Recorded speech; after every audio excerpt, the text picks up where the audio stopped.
me begin by telling the story of my early years. And this is where I get to answer the question that I get asked the most as a scientist, which is, how did I get the name karma? Well, it turns out that my parents were hippies. So I am an honest-to-goodness hippie love child, which means I had a very interesting childhood. I was raised in a poor family in an orchard in the Okanagan Valley of British Columbia, which is one of the few fruit-producing regions of Canada. My mother was a Christian in a very new age hippie sort of way. My father, he was not very spiritual, but he enjoyed working outside and growing things, including the occasional narcotic plant. When I was young, my parents would put me to work on the orchard. And there I learned a lot of agriculture. I also developed an interest in biology of the living things that were around me. And since we could not afford other forms of entertainment, my parents would let me watch TV with them in the evenings. And this included like science documentaries like Nova or Cosmos, as well as other shows like Star Trek and Gilligan's Island. Now, these shows provided me with a number of my early scientific role models, which helped inspire my interest in science. Some of them included the famed cosmologist, Carl Sagan, Mr. Spock from Star Trek, who was the science officer, and also the professor from Gilligan's Island, who could solve any problem with science. And since science was the only thing that interested me, I decided to pursue a career in science. Okay, so as I became older, my interest in science continued to grow. Genetics, molecular biology, and evolution were topics that I really enjoyed studying. My new scientific influences include scientists such as Charles Darwin, Watson and Crick, as well as TV shows such as MacGyver, which was about, I don't know if you guys remember, he was kind of a secret agent who would go on these dangerous missions armed only with a Swiss Army knife, a roll of duct tape, and his knowledge of science. He was really cool. I think I even had a haircut that kind of matched him at the time. I think they called it a mullet now. But anyways, by the time I reached university, my love of science led me to a form of atheism called Marxism, which I readily embraced because I thought it was the worldview that was most compatible with science. During this time, I had a big Soviet flag hanging in my bedroom, and I would go around quoting atheist dictators like Joseph Stalin. I would tell people that science was my God, and I would read books by, atheist scientists such as, Carl Sagan and Richard Dawkins. Okay, so in order to become a scientist, I was told I needed to get a PhD. So after my bachelor's degree, I enrolled in a graduate program where I studied the virus replication of the tomato ring spot Nepo virus, which is an agricultural virus and a member of the Picorna-like virus family of viruses. However, I'd found graduate school very different from doing an undergrad. Undergraduate work was a lot of fun. It was about learning new ideas and interesting facts. Whereas graduate school was more difficult. It was about learning to ask important questions and then finding, effective ways of answering those questions. And the more I studied science, the more I realized how little I knew. And then at one point I was told by my professors that my main problem was that my understanding of science was too heavily influenced by science fiction and TV shows. And they challenged me to test the scientific basis of all my views. And this inspired me to question all my beliefs. So while reading a book by Richard Dawkins, I found myself disagreeing with some of his conclusions. And this inspired me to question my atheist beliefs. And as I questioned things, I found that science did not necessarily point to atheism, and in many ways actually made more sense in the light of a creator. And this led me on a path where I came to reject atheism as a worldview. And I'm probably one of the few people that actually became a Christian because of Richard Dawkins. But this was such an important turning point in my life that I will discuss some of my atheist views and how they changed because of my understanding of science. So the first was that this notion that science had disproved the existence of God. This was something that I had heard over and over again, and I decided to investigate. So had science disproven God's existence? Well, that is an interesting scientific claim. And scientific claims require evidence. And in all my time working in science, I had never come across a single piece of evidence disproving the existence of God. I researched it quite a bit. And no matter how many times I asked, no one was able to provide me with any evidence that disproved the existence of God. And this is important because of the way the scientific method works. The scientific method is a subtractive process. It starts with all the possibilities, and then you gradually eliminate possibilities that are in conflict with science, with the evidence. And once the possibilities that are in conflict with the evidence are eliminated, those remaining possibilities are said to be compatible with our current understanding of science. And since there was no evidence disproving the existence of God, I had to conclude that God is compatible with our current understanding of science. And this was eye-opening for me. Next, I asked if there was even a reason to suspect that God existed. And given how much we've learned about the universe, I was wondering, is a supernatural God even plausible? Well, a supernatural is defined as something that is beyond nature and beyond our natural abilities to measure. And ironically, quantum theory predicts the existence of parallel universes and alternate dimensions, which are beyond our scientific abilities to measure. Because as you go back in time, approach the beginning of the Big Bang, the laws of nature break down. So therefore, anything that exists before or outside our measurable universe, such as parallel universes or alternate dimensions, are by definition supernatural. And the funny thing is that the biggest proponents of theories concerning parallel universes and alternate dimensions are atheist scientists themselves. And if they can accept that parallel universes and alternate dimensions exist outside our universe, then it is perfectly rational to accept that a supernatural being exists outside our universe. If life can exist inside our universe, why not outside? Who's to say heaven and hell are not parallel universes? Quantum theory makes all sorts of interesting ideas possible. And in fact, even Richard Dawkins has said that the existence of immortal godlike creatures is, in his word, highly probable. He just refuses to call them God. So next, I started asking, well, what about the idea that scientists can't believe God? There are so many atheists out there that have claimed that studying science will actually make you into an atheist. And that turns out that is not true. Modern science started out as a branch of Christian theology. Many of the greatest minds of science were Christians who were inspired by their faith to seek out laws in nature. Francis Bacon, the father of the scientific method, was a very devout Christian.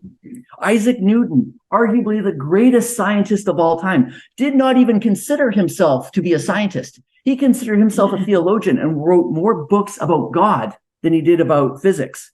Gregor Mendel, the father of genetics, was an Augustine monk. George Lemaitre, the father of the Big Bang theory, was a Catholic priest. His theory was initially opposed by many in the atheist community because of the theological implications that the universe had a beginning. Francis Collins, a molecular biologist who led the Human Genome Project, is an evangelical Christian. The list goes on and on, includes many more, such as Copernicus, Galileo, Kepler, Louis Pasteur, Michael Faraday, Max Planck, and so on.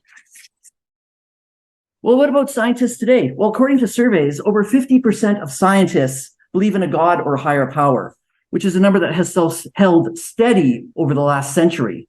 Only about 40% don't believe in God, and only 17% identify as atheists. Other surveys have shown that 85% of scientists do not see a conflict between science and religion, and those that do only do so because they have a narrow view of what religion is. Contrary to the view that science will make you an atheist, the famous scientist Lord Kelvin, who helped establish the laws of thermodynamics, said, if you study science long enough and hard enough, it will force you to believe in God. So next, I was asking myself, well, what about the idea that random processes in nature, such as evolution, rule out the possibility that we were designed by God? I heard this all the time. However, evolution is not a random process, as many people say. In fact, it really irks me when I say that. People say, it bugs me. On the contrary, evolution has predictable and directed outcomes, which in many ways make more sense in the light of a creator than they do through a naturalistic worldview. And secondly, the more we study the universe, the more it appears to be fine-tuned to give rise to life.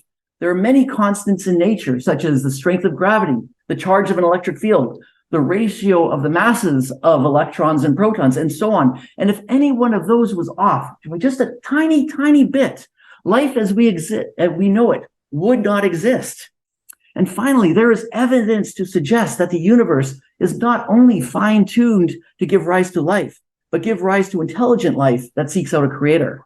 There have been many studies that demonstrate humans are hardwired for religious faith. Belief in God is a natural and instinctual part of being human.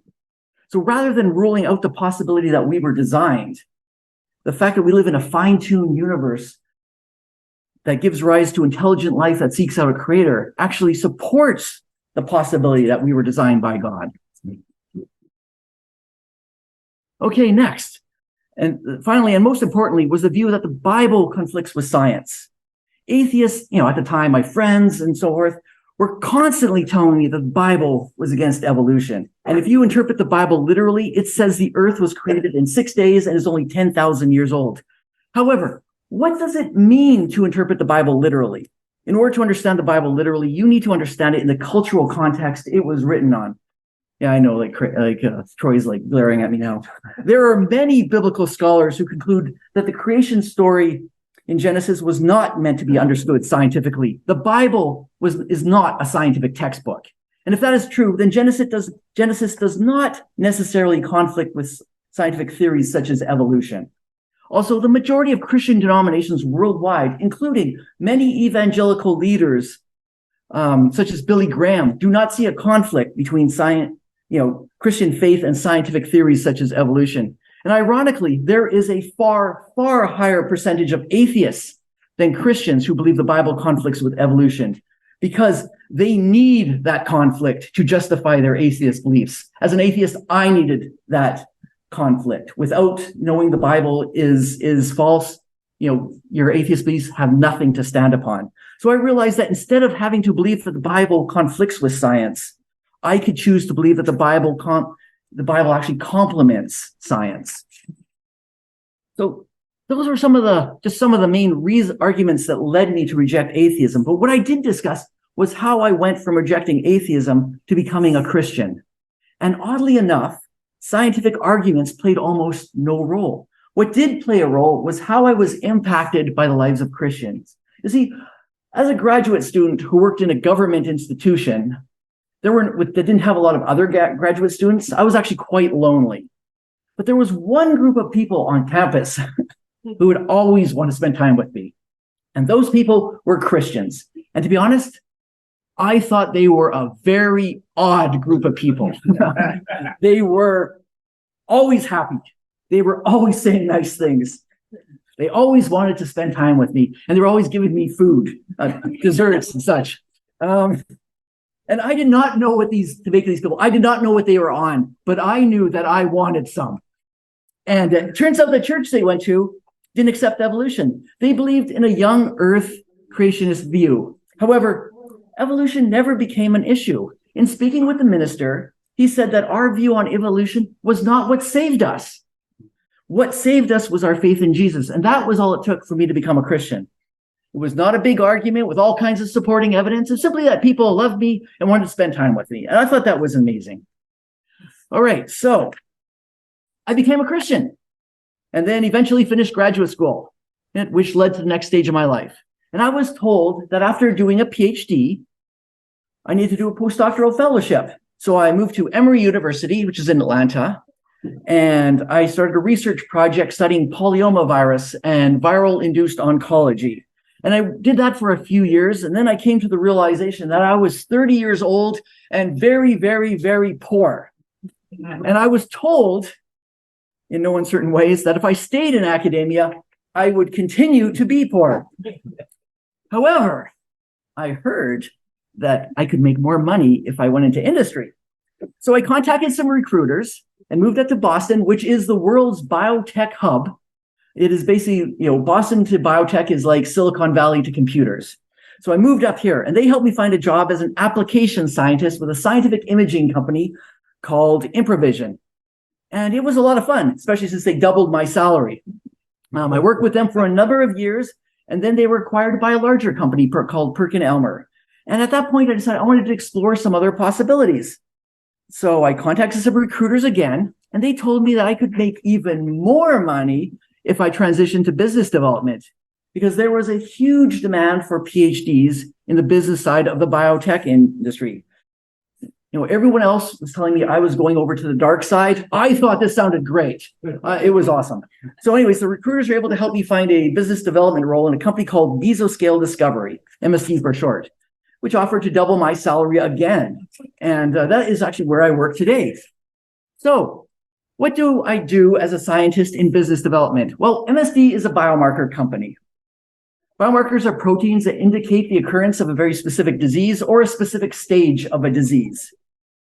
Knowing the biomarker level is key to understanding, how a disease works. And what we do is we create immunoassays that measure multiple biomarkers at once. This allows scientists to know what is happening over the course of a disease, or conversely, how the disease changes in response to a drug. Now, my role as a as a business development manager is basically that of a biomarker consultant. I go meet with scientists, design assays for them to help them, move their research forward. Essentially, it is a form of complex sales that involves a lot of scientific discussions. And it's a fun job because I get to meet a lot of different scientists in a lot of different fields.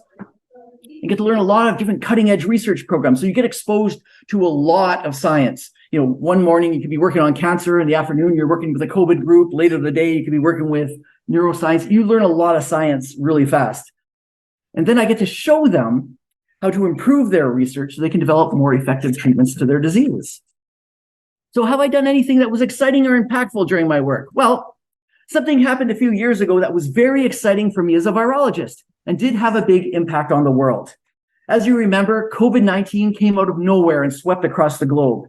This disease was highly transmissible and had a fatality rate of about 0.6%, with a potential death rate worldwide somewhere around 48 million people, potentially making it one of the deadliest pandemics in human history. Ironically, this virus was a member of the Picornavirus family of viruses, which is the same family of viruses that I did my PhD on. So I knew a lot about how this virus worked. And suddenly, there was a huge need for virologists who could develop assays to measure virus biomarkers. It was an awesome time to be a virologist. Recruiters were contacting me left, right, and center for jobs. MSD was so kind, they doubled my salary just so I wouldn't be tempted to leave. It was great. So how did MSD respond to the pandemic? Well, we were tapped by the government to be part of Operation Warp Speed to help speed up the cure for the pandemic. At the time, there were several pharmaceutical companies which had developed vaccines, but had no way to determine what the effect their vaccines were having on the disease during the clinical trials. So what we came up was a serology assay that could measure the immune response to 3 COVID biomarkers at once, including the nucleocapsid protein, the receptor binding domain, and the spike protein. And we made this kit available for research labs all over the world, which gives vaccine companies the ability to move their vaccines through clinical trials faster than any vaccine in human history. And as a result of this quick release of the vaccine, millions of lives were saved. The potential number of deaths dropped from the predicted 48 million down to about 7 million today. I don't know if that was all of us, but it gives me a great sense of accomplishment being part of an effort to save that many people. So where does my faith fit in today? Well, I told you how my scientific career progressed from bench research to business development. However, what role has my faith played in all those years since becoming a Christian? Well, an important part of being a Christian is proclaiming the gospel. So how do I proclaim the gospel as a scientist? Well, scientists are probably one of the most unreached groups in the world. Christians are actually afraid to speak to scientists, and scientists, when they're in church, tend to be very lonely because they're extremely introverted people. But my career in business development gives me the ability to understand and impact scientists. So about 12 years ago, I created my own science and faith ministry called GC Science, which focused on reaching out to scientists. Over the years, GC Science hosted monthly book clubs on science and faith topics. We wrote grants, we attended conferences, we've given courses for teens and adults. We provided training classes for pastors and brought in guest speakers such as Deb Harzma and John Walton. And one of the more interesting things we did was create a GC Science Facebook page, which is a page for Christians who love science. Currently, it has about 500,000 followers, making it one of the largest online science and faith organizations in the world. I still post on this regularly because it helps me continue learning about the relationship between science and faith. And, I get to interact with other people who are interested in the science and faith dialogue. So I'm not sure, I only had like 20, 25 minutes. So I think I'm going to end there. So I discussed how I became a scientist. I told you how my understanding of science led me from atheism to Christianity, and how my career inspires me to share my faith today. So once again, thank you all for coming out.